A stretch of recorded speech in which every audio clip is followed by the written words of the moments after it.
사랑의 하나님, 우리 아버지, 감사합니다. 다시금 이 시간 앞에 설 수 있게 해주셔서 감사합니다. 또 홀로 서지 않고 함께 할 수 있는 식구들을 주셔서 감사합니다. 하나님의 백성으로 삼아주시고, 우리 가운데 기쁨으로 임하여 주시고, 성령으로 채우시며, 성령을 통하여 하나님의 마음으로 충만케 하시고, 하나님의 음성을 듣게 해주시기를 간구드립니다. 시종을 아버지께만 의탁드립니다. 친히 주장하시고 주의 영 아닌 것들이 감히 틈타거나 방해하지 못하도록 보호해 주시기를 간구합니다. 모든 것을 아버지께 의탁드리며 감사드리며 예수님 귀하신 성으로 기도합니다. 자, 오늘은 46장 축복과 저주입니다.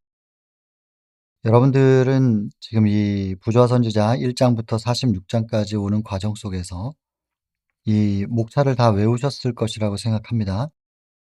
여리고성을 무너뜨리고 이제 가나안 정벌이 시작이 됐는데, 이런 상황 속에서 갑자기 전투를 중단하고 종교 의식을 따로 마련해서 거기 참여를 한다. 이것이 좀 이 흐름상 안 맞는 것 같다는 생각을 했었어요. 여기 첫 번째 문단에 보면은요. 아간에 대한 형을 집행한 후에 다시 아이성을 공격합니다. 그리고 이번에는 하나님께서 함께 하셨기 때문에 점령을 하죠. 그다음에 군사적 행동을 중지하고 엄숙한 종교적 의식에 참여하여야 하였다. 이제 여리고성 무너뜨리고 아이성도 점령하고 나서 계속 전진을 해야 되는데, 갑자기 군사적 행동 중지하고 종교적 의식을 진행한다. 이게 흐름상 뭐가 좀 안 맞는단 말이에요. 그리고 가나안의 다른 성들과 다른 족속들이 전부 이제 여리고성 무너진 거, 아이성 점령된 거 다 알고 있기 때문에 더 철저하게 준비할 수 있는 시간을 제공해 주는 것인데, 이게 전략적으로 전혀 안 맞거든요. 갑자기 여기서 이게 왜 등장해야 되는 것인가, 이 물음표를 가지고 이제 기도를 좀 할 수밖에 없었죠. 근데 여러분, 이 하나님께서 가나안 정벌하는 과정 속에서 얼마나 전략적이신지, 물론 여리고성을 무너뜨릴 때는 인간의 힘이 전혀 가미되지 않은 상태에서 하나님의 능력으로만 성이 무너졌잖아요. 그것을 일부러 백성들에게 보여주시려고 했었던 것이고, 가나안 백성들에게도 자극적으로 이제 하나님을 드러내는 그런 사건으로 일부러 그렇게 하신 것이죠. 그러나 아이성을 공격할 때 첫 번째는 하나님과 함께 가야 된다는 것을 이스라엘이 망각하고, 그래서 패했잖아요, 그 작은 성에게. 근데 두 번째 다시 이제 아이성을 공격하러 갔을 때는, 여러분들이 읽어 보시면 아시겠지만 여기 지금 부조에서는 그 부분이 거의 통째로 생략이 돼 있어요. 그런데 여러분들께서 한번 읽어 보세요. 여호수아 1 장부터 8 장까지 쭉 이렇게 읽어 나가시면 그 모든 과정 속에서 하나님의 특별한 계획들이 보이실 텐데, 특별히 아이성을 공격할 때 얼마나 전략적인지, 이스라엘에 이제 전면전을 할 수 있는 부대가 있고 그 외에 군대를 둘로 나눕니다. 그러니까 세 파트로 나눈 거죠. 하나는 성을 향해서 이제 공성전을 치를 수 있는 전면 부대가 하나 있고, 그다음에 또 하나의 부대는 성 뒤편으로 돌려서 매복을 시켜요. 감춰 놓고 그다음에 아이성과 그 전면전을 하는 이스라엘 군대 사이에 또 매복을 시켜 놓습니다. 그리고 먼저 첫 번째 부대가 공격을 하면, 이제 처음에 아이성 입장에서는 자기들이 이겼었잖아요. 그래서 상당히 좀 자신감을 가진, 굉장히 움츠러들어 있었는데 어느 정도 자신감을 회복한 상태예요.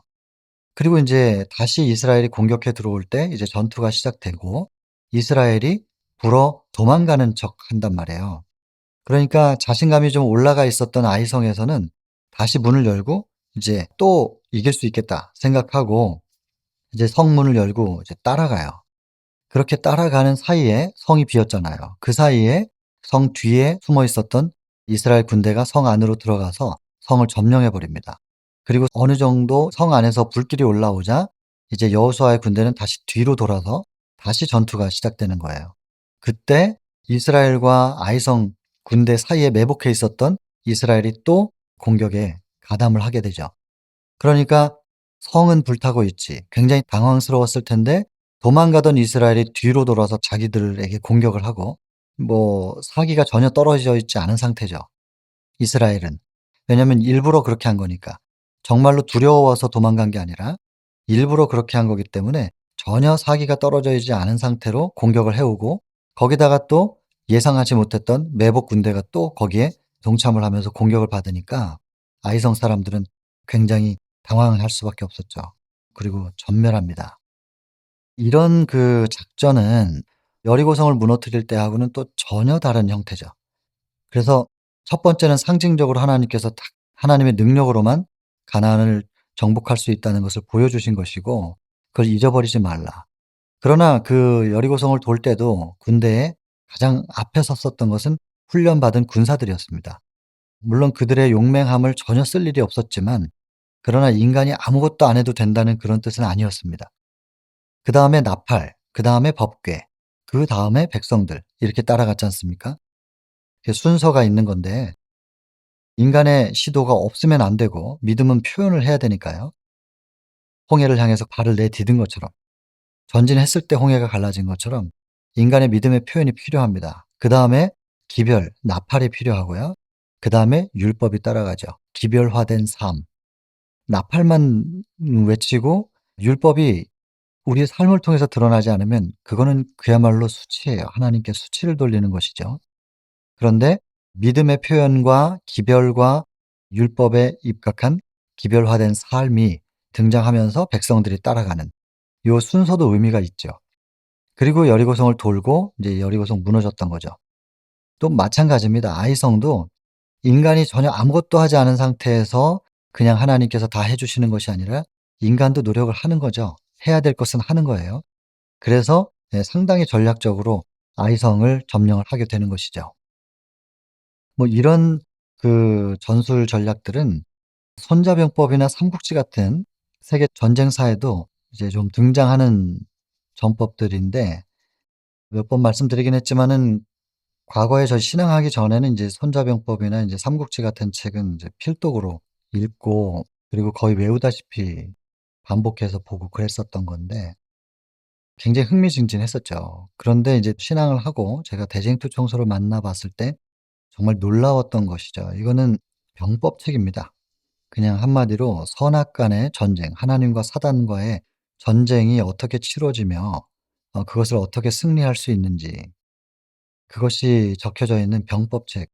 근데 이것은 아시아 대륙의 전쟁사 얘기가 아니잖아요. 이게 우주 전쟁이란 말이에요. 온 우주에 하늘과 땅을 다 포함한 우주적인 전쟁이라 이것이 사이즈 자체가 다릅니다.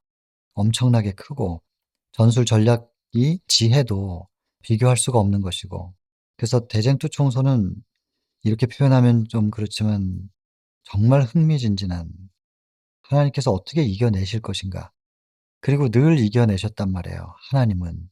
인간이 하나님의 무기인데 하나님의 도구들이 하나님과 연결된 것을 끊어버리지 않는 이상, 하나님이 놓지 않으신 손을 인간들이 놓지 않는 한 언제나 승리하셨습니다. 근데 인간이 인제 패배할 때는 언제나 이유가 있었던 것이죠. 이것을 우리는 기억해야 되겠습니다. 아무튼 그래서 여리고성 그리고 아이성까지 점령을 했어요. 그러면 이것을 기세를 몰아서 그냥 전진을 해서 가나안 전체를 정벌해야만 되는 게 사실상 전쟁사에서 볼 때는 그다음 단계가 이제 예상이 되는 건데 전혀 다른 방향으로 흘러가요, 이야기가. 그래서 그냥 멈추고 종교 의식을 해라. 이 '왜 이게 등장하게 되었을까?' 이 고민하게 되는 건데, 생각해 보면요. 이스라엘 백성들 출애굽해 가지고 시내산에서 국가로서 정비하면서 율법을 주시고 그리고 언약 관계를 맺으세요. 그리고 새로 시작을 했는데 가데스에서 그들이 믿지 못함으로 인해서 다시 38 년을 또 돌지 않습니까? 그동안에는 심지어 할례도 안 했고 유월절 의식도 안 했습니다. 그러다가 우리 여러분 다 아시니까 그냥 짧게 생략해서 요단강을 건너요. 그리고 할례가 다시 회복돼요. 그리고 유월절 의식을 다시 시작했잖아요. 이 정도 반복했으면 아간 같은 사람이 나오면 안 되는 거죠. 그리고 하나님과 함께 해야 된다는 것을 잊어버리고 아이성을 공격하러 가는 이런 모습은 나타나지 말았어야 되는 거잖아요. 근데 참 글쎄요. 이거 긴 이야기를 너무 압축시켜서 봐서 그런지 모르겠지만 이스라엘이 너무나 우둔해 보이고 '어떻게 이럴 수가 있지?' 이런 생각이 참 많이 들어요. 그러나 그 이스라엘 백성들의 모습이 오늘날 우리의 이 땅에서부터 하늘, 애굽에서부터 가나안 표상이잖아요. 그 여정에 있는 저희들의 신앙의 모습이다라고 하기 때문에 뭐 유심히 들여다볼 수밖에 없는 것이고 우리에게 적용시킬 수밖에 없는 것인데 하여간 또 망각을 해서 잊어버립니다. 그리고 아간 같은 사람의 영향력. 왜 가나안에 들어가서 심지어 가축까지도 다 죽이라고 했는가? 우상 숭배와 특별히 음란한 것에 다 영향을 받은 것들이기 때문에 그래서 다 모든 것을 이제 없애버리도록 그렇게 하신 거죠, 그 영향력 때문에. 그런데 이스라엘 안에서 아간 같은 사람이 나왔고 그 엄중한 시간 속에서 말이에요.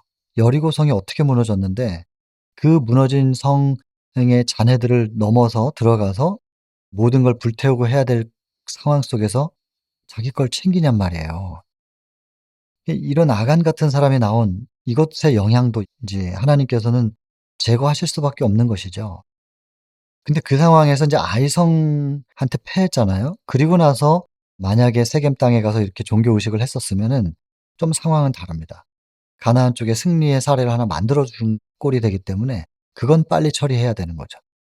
그래서 아이성은 다시 공격해 가지고 점령을 해 놓고 그다음에 그러니까 정리는 다 끝난 거예요. 정리해 놓고 나서 이제 다시 시내산에서 율법을 받아서 언약 관계를 맺었던 것처럼 다시 한번 그것을 이 백성들 전체에게 상기시켜 주는 그런 의식이 필요했던 것이라고 보여집니다. 그래서 세겜 땅으로 가죠. 근데 위치가 세겜은 가나안 땅의 중앙으로 들어가는 길목이에요. 그러니까 어느 정도 가나안 족속들을 통과해서 가야 되는 거잖아요. 그런데 그 전체적으로 가나안을 정벌한 상태가 아닌 상황에서 그들의 적진 중앙으로 들어간다는 것은 전쟁 역사상 이런 경우는 없죠. 근데 하나님께서 보호하셨기 때문에 주변 민족들이 협공해서 공격하면 뭐 그냥 당하는 상황이죠, 이스라엘이. 그리고 군대만 들어간 것도 아니고 여인들과 아이들까지 다 갔어요. 그러니까 그걸 보호하면서 전투를 해야 되는 상황은 이스라엘을 스스로 굉장한 불리한 입지에다가 두게 되는 것인데 하나님께서 명령하셨단 말이에요. 그리고 거길 들어가요. 그리고 하나님께서 보호하셨기 때문에 그들이 무사할 수 있었던 것이죠. 그리고 그곳에 가는데 이제 그리심산과 에발산, 그 세겜 땅인데요. 그 두 산 사이에 어떤 천연의 강단 같은 곳이 있다고 여러분들 본문에 읽어 보셨겠지만 그렇게 있습니다.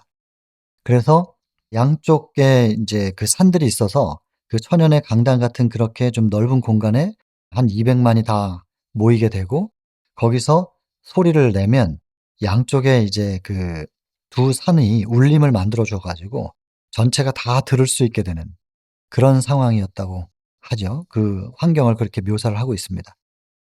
그리고는 이제 레아와 라헬의 아들들은 그 후손의 족속들은 그리심산 쪽으로 그리고 여종들의 아들의 후손들은 에발산 쪽으로. 근데 이 부분도 참 '이렇게 굳이 구별을 하셔야 되는 이유가 있었을까?'라는 생각을 가지고 좀 찾아봤는데요. '왜 이렇게 하셨을까?'라는. 그런데 인제 증언의 어떤 부분에서도 이렇게 하신 이유에 대한 언급이 없습니다. 그래서 뭐 하나님께서 뭔가를 명령하셨으면 의미 없는 일은 없죠. 분명한 의미가 있는데 그러나 계시되지 않은 부분을 억지로 푸는 것은 좀 위험하기 때문에 그래서 그거는 그냥 덮어 두겠습니다. 왜 그렇게까지 하셨는지. 뭐 인간적으로 생각하면 뭐 그런 생각이 들기는 하지요. 뭐 예를 들면 이제 아브라함이 하갈을 통해서 먼저 이스마엘이 태어나잖아요. 사라가 아이를 낳지 못할 때.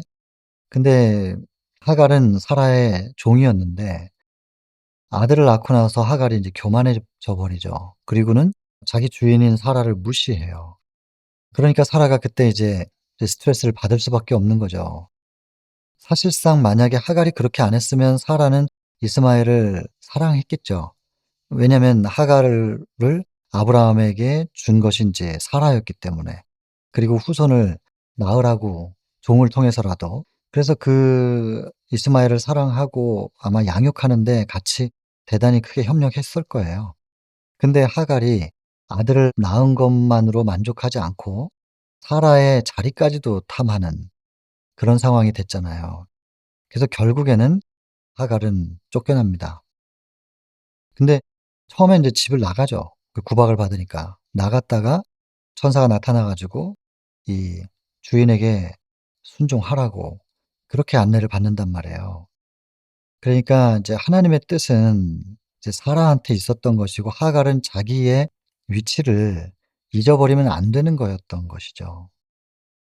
근데 하갈이 인제 사라를 그 자리까지도 탐하는 그렇게 돼 버리는 바람에 이제 결국에 하갈과 이스마엘은 인제 아브라함의 진에서 나가게 되지 않습니까? 인제 이런 우려가 좀 있었던 것이죠. 그래서 레아와 라헬의 후손이 아닌 여종들의 아들들의 후손들, 그들이 어떻게 태어나게 되었는가, 사실 믿음의 후손이 아니잖아요. 행위에 의해 후손이었단 말이에요. 그래서 그럼에도 불구하고 하나님께서 품으셔서 하나님의 족속으로 삼으셨고 그렇게 했는데 하나님의 은혜를 망각할 때 항상 문제가 생겼었으니까, 그래서 그것을 좀 다시 한번 상기시켜 주시느라고 '여종의 후손들은 에발산에 세우신 것이 아닐까?' 뭐 이렇게 생각은 해볼 수는 있습니다. 그런데 더 감사한 것은 뭐냐면 에발산 쪽에 율법을 기록해서 세워요. 기념비를 세우고 또 돌비에 새겨 가지고 에발산 쪽에 세우고요. 그리고 희생 제사를 드릴 수 있는 제단도 에발산에 쌓여집니다. 그래서 이 제목이 축복과 저주인데, 여러분 저주라고 하는 것이 하나님의 품성과 합하여질 수 있는 단어인가요? 예를 들면 창세기 3 장에서 인제 여자가 범죄했을 때 잉태의 고통과 해산의 고통을 준단 말이에요. 저주인가? 여러분 잉태의 고통과 해산의 고통을 통하여 여자는 사랑을 배웁니다. 사랑을 아는 사람들이 하늘에 가잖아요. 그래서 죄가 시작된 지점에 하나님께서 은혜를 주셔서 사랑을 더 깊이 깨달을 수 있는 그런 장치를 두시는 거예요. 물론 고통이 있어요. 잉태의 고통과 해산의 고통이 있어요. 그러나 그 고통을 저주로 볼 것이냐 아니면 이제 정금같이 나오게 하는 풀무, 고난의 풀무로 볼 것이냐. 그러면 그 풀무는 고통을 수반하긴 하지만은 그 풀무를 통하여 하나님께서 불순물을 제거하고 정금을 만드는 과정이다 보니까 이 풀무를 왜 허락하셨는지를 생각할 때 어떻게든 다시 불순물을 제거해서 원래 자리로 되돌리려고 하는 하나님의 사랑이 담겨 있잖아요. 그러니까 여러분 하나님의 사랑은 속성이 두 가지인데 자비와 공의가 정확하게 조화를 이룰 때 사랑입니다. 자비만 가지고 사랑일 수 없고 공의만 가지고도 사랑일 수가 없잖아요. 이 두 가지가 반드시 합하여져 있어야 되는데 여러분 공의가 사랑이라는 걸 알아야 된단 말이죠. 우리가 이걸 잊어버리면 안 됩니다. 물론 공의 속에 두려움이 있어요. 모세가 시내산에 율법 받으러 올라갔을 때도 나조차도 떨린다고 그랬는데 모세조차도 두려움과 떨림이 있었어요. 이 두려움은 공포가 아니죠. 엄숙함인데요. 이것을 오해하시면 안 된단 말입니다. 이게 하나님의 사랑의 자비를 너무 많이 말함으로 인해서 죄에 대한 경각심을 자꾸 잃어가는 시대라서 공의를 강조할 수밖에 없는 것이죠. 여러분 창세기 3 장에 그 여자의 그 죄라는 게 겉으로 드러난 걸 보면 굉장히 사소해 보이거든요. 그 사소한 죄, 그것을 용납하실 수 없는 하나님이시라서 하와에게 그 죄값을 다 치르라고 저주하신 게 아니고 그 사소한 죄를 용납하실 수 없는 하나님이시기 때문에 당신의 아들을 십자가에서 그렇게 참혹하게 죽게 하셨어요. 그 죄값을 치르느라고. 그러니 여러분 아무리 사소해 보여도 그 죄를 가볍게 여겨서는 안 됩니다. 그 가벼운 죄 하나 그것 때문에 하나님의 아들이 그렇게 무참하게 죽으셨다고요. 죄를 용납하실 수가 없는 분이에요. 그것을 간과하면 온 우주 전체의 질서가 무너져요. 하나님께서 관리 경영하고 품고 계시는 그 세계가 얼마나 큰지 우리는 지금 모릅니다. 철저한 질서, 그 질서를 통해서 하나님의 나라가 운영이 되고 있는 건데 그 질서를 깨트릴 만한 단 일말의 여지도 하나님께서 간과하시면 안 된다니깐요. 아무리 사소한 거라도. 그래서 그 사소한 거 하나 해결하느라고 아들이 죽잖아요. 신이 목숨을 걸었어요. 이게 하나님의 공의예요. 근데 그 공의를 만족시키기 위해서 하나님이 대신 목숨 걸고 해결해 주셨잖아요. 이것이 사랑이 아니고 뭐냔 말이에요. 그러니 하나님의 그 사랑을 안다면 오늘날 그 하와가 저질렀던 그 사소한 죄 하나를 저희가 사소하게 넘기면 안 되는 거 아니겠습니까? 이것이 공의에 대한 두려움으로 죄를 심각하게 엄중하게 생각할 것이냐 아니면 하나님의 사랑으로 하나님이 어떤 분인지 알기 때문에 그리고 나 하나의 문제가 아니라 온 우주의 질서를 위한 것이기 때문에 내가 이 사소한 것 하나를 그냥 사랑이시니까 봐주시겠지. 그러기도 하늘에 저를 데려가 주세요. 이렇게 요구할 수 없다는 것을 명확하게 인지하고 있어야 된단 말입니다. 이걸 꼭 기억해야 됩니다.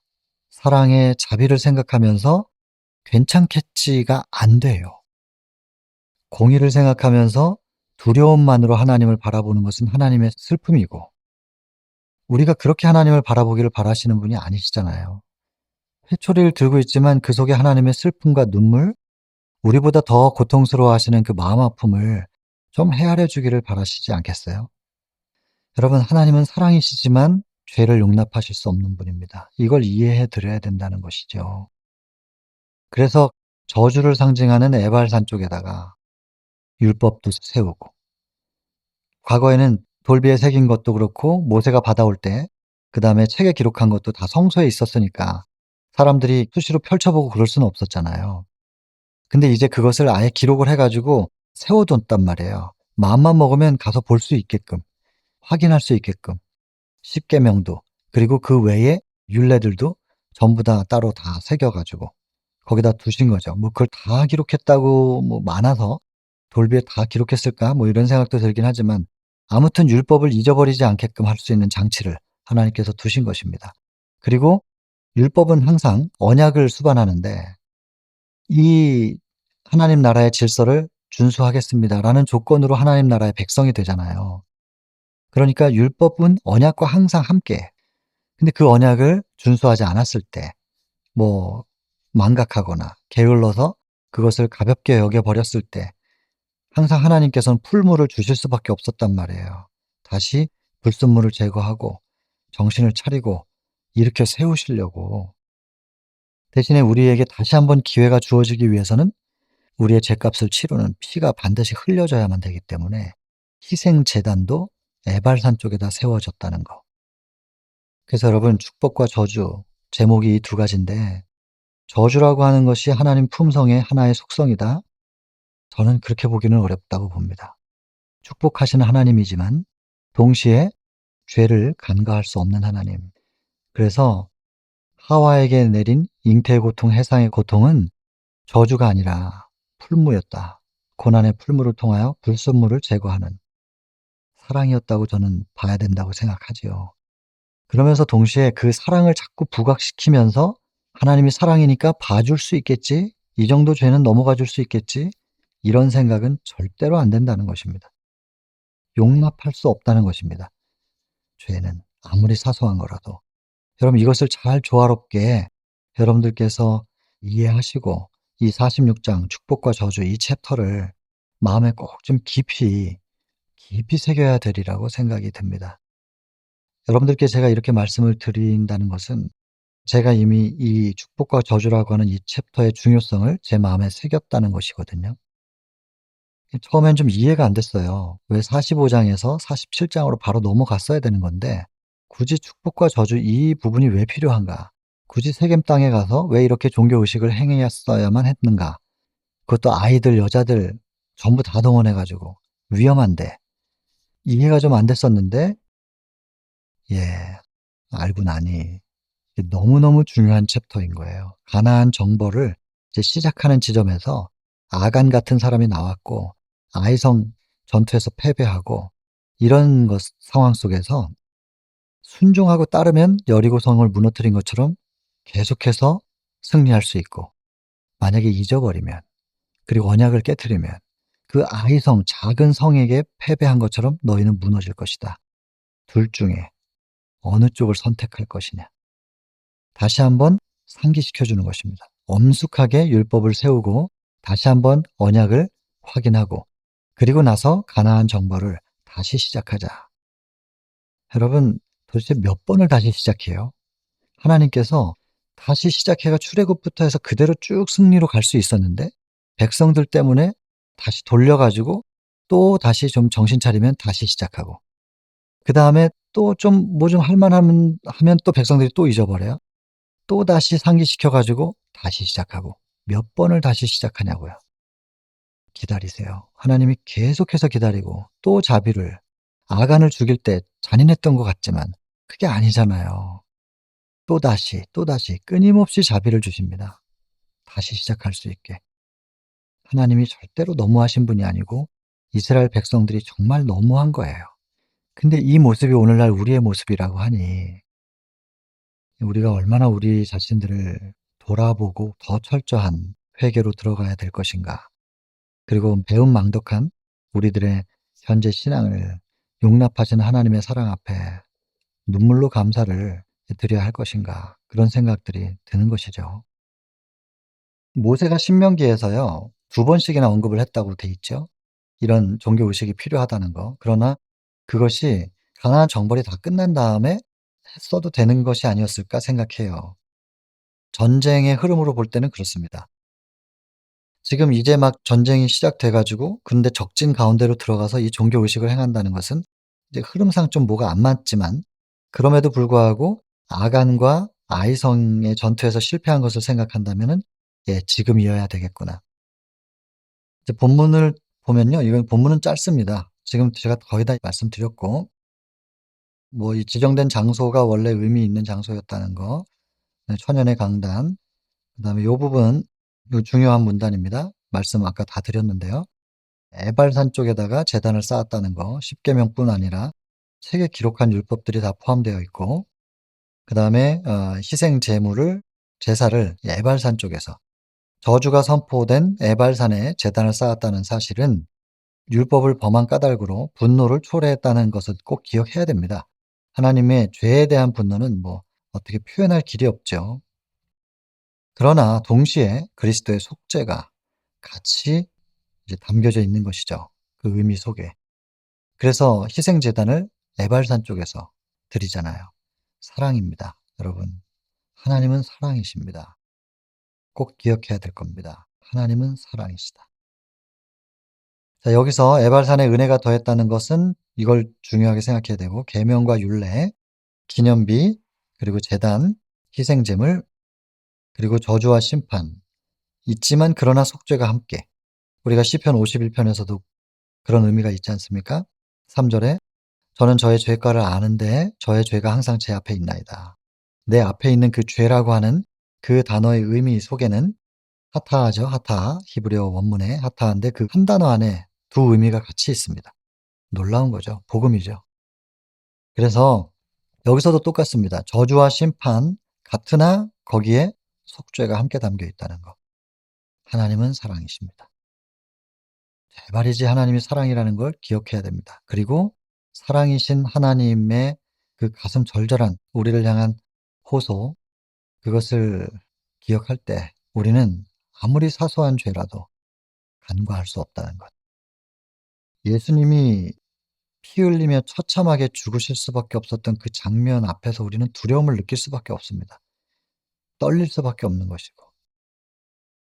그래서 두려움과 떨림으로 죄에 대한 경각심을 절대로 늦추면 안 되고, 그러나 동시에 하나님이 어떠한 사랑을 우리에게 주셨는지, 그래서 하나님의 자녀가 되게 하셨는지 요한일서 3장 1 절처럼 기억해야 된다는 것입니다. 왜 여종들의 후손들을 에발산 쪽에 세웠는가에 대한 부분, 저기 제가 옆에다가 그냥 나름 좀 적어 봤지만 계시된 바는 없습니다. 그다음에 두 돌비, 그리고 책에 기록된 것도 성소에 보관했었던 것을 이제는 다 기록을 해서 뭐 마음만 먹으면 일반 사람들도 다 볼 수 있게끔 하셨다는 거. 그리고 아이들까지도 다 율법이 선포될 때 그것을 인식할 수 있도록 그 의식에 참여했습니다, 아이들까지도.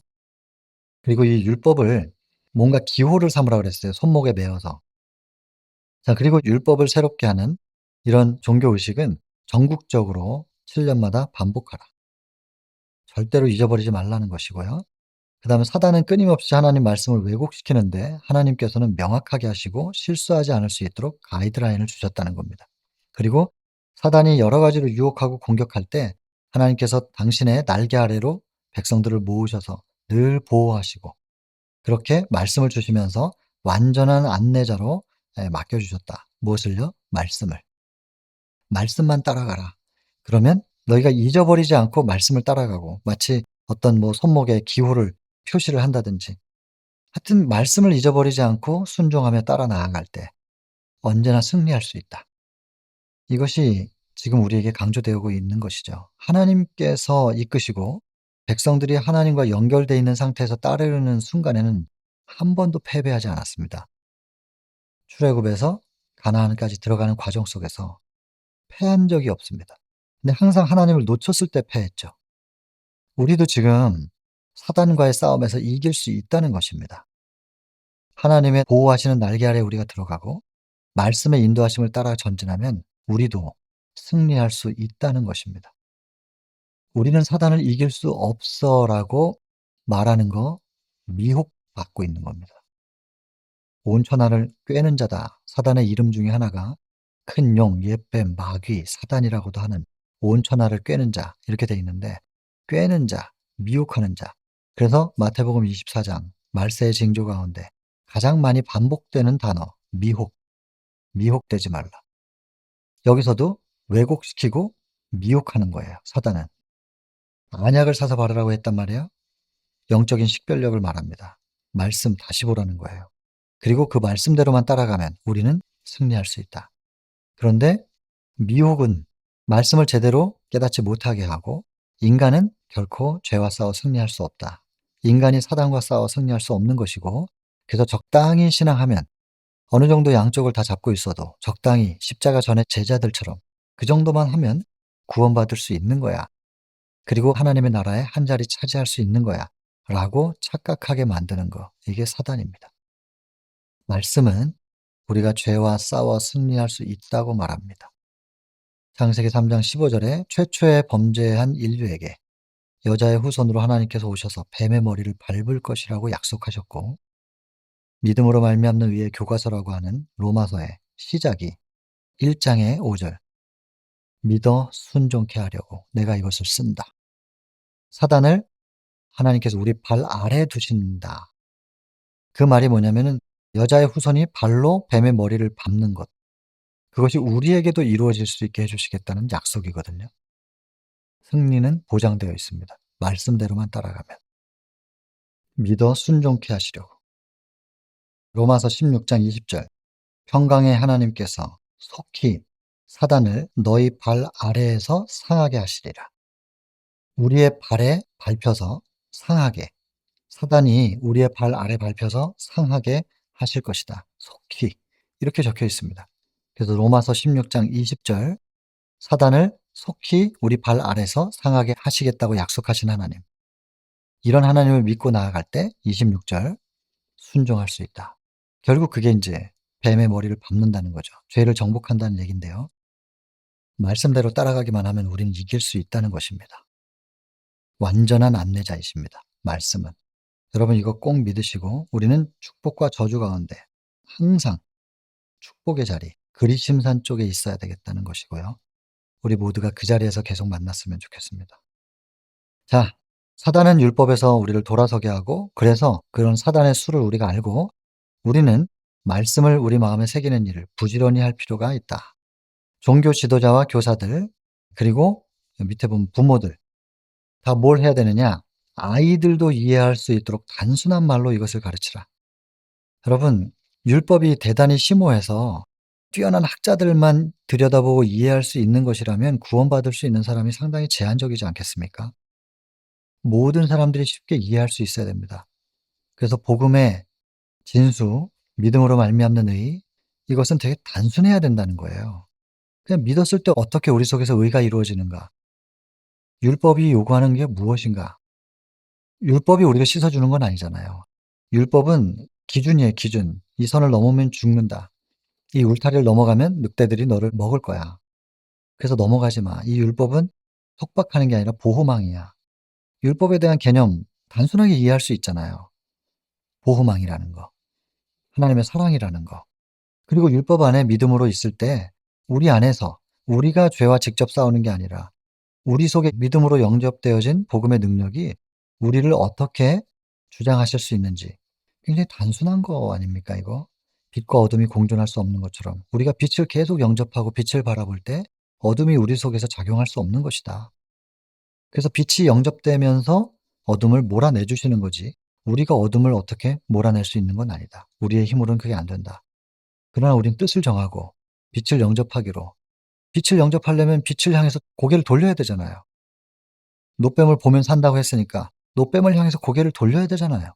살기 위해서는 노뱀을 보면 산다는 그 말을 믿는다면 천막을 열고 나가야 돼요, 노뱀을 보러. 믿음을 표현하는 거예요. 그리고 노뱀을 봐요. 그러면 살아요. 단순하잖아요. 돌이키는 건 우리가 해야 돼요. 믿음, 돌이킴, 바라봄, 이게 우리가 할 일이에요. 그다음은 그분들이 무엇을 이루어낼 수 있는지는 맛보아 하는 거예요. 경험으로 하는 거죠. 이론이나 지식으로 아는 게 아니란 말이에요. 아이들도 이해할 수 있도록 단순하게 제시해야 된다. 큰 주의를 기울여야 한다. 그리고 젊은이들이 이것을 제대로 이해하고 있는가 주시해야 한다. 이것이 어른들이 할 일이라는 것이죠. 어른들이 이거 안 하고 뭐 하나요? 종교 지도자들은 이거 안 하고 뭘 하나요? 큰 주의를 기울이라고 한 것에 주의를 기울이고 있는가? 단순한 말로 제시하라고 했으면 이해하기 쉽게 어떻게 표현할 수 있을까 고민해야 됩니다. 기도하며 지혜를 달라고 간구하며 거기 매달려야 됩니다. 심오하고 멋있게 말하기보다는 단순하고 쉽게 말할 수 있게끔 고민해야 됩니다. 설교도 그래야 되고, 그리고 이걸 제대로 이해했나 주시해야 됩니다. 백성들이 제대로 이해하고 있을까? 어린아이는 제대로 이해했을까? 주시하라는 거예요. 이것이 사업의 일부래요. 주시하는 것조차도. 여러분, 어른들은 뭘 하고 있나요, 지금? 집에 앉았을 때든지 길에 행할 때든지 누웠을 때든지 언제든 계속해서 하나님이 어떤 분인지를 자녀들에게도 말해주고 계속해서 잊어버리지 않게끔 하라는 거 아니겠습니까? 성경의 모든 장과 절들은 다 하나님께서 인간에게 주시는 교훈의 통로이다. 손목에 매어 다시 한번 반복합니다. 기호로 삼고 표로 삼아야 한다. 이 말씀을 연구하고 순종하면 불기둥 구름기둥으로 이스라엘 백성들을 하나님께서 보호하셨던 것처럼, 그리고 인도하셨던 것처럼 우리가 말씀을 연구하고 순종하려 하고 하면 계속해서 말씀을 우리가 마음속에 붙잡고 이렇게 살아갈 때 우리 속에 영접된 그 말씀이 우리를 인도할 것이다. 잠언 3장 5절 6절, 여호와를 신뢰하라. 너의 명철을 의지하지 말라. 범사의 그를 인정하라. 우리 곁에 계시는 것을 인정해 드려라. 살아계신 하나님이시라는 거. 그리고 창조주 하나님, 여전히 창조의 능력이 있는 하나님, 그리고 그 창조의 능력으로 우리를 변화시켜서 다시 원래 자리로 되돌리고 하나님의 형상을 회복시키기를 원하시는, 영원히 함께하고 싶으신, 우리를 그렇게 더 사랑하신 하나님이라는 거. 범사의 그를 인정해 드리면 그가 너의 길을 지도하시리라. 따라가면 되는 거예요. 그 다음에는 그렇게 우리가 축복의 자리에 하나님의 인도하심을 따라서 그 자리에 꼭 있게 되기를 간절히 바랍니다. 46장은 이렇게 마치겠습니다.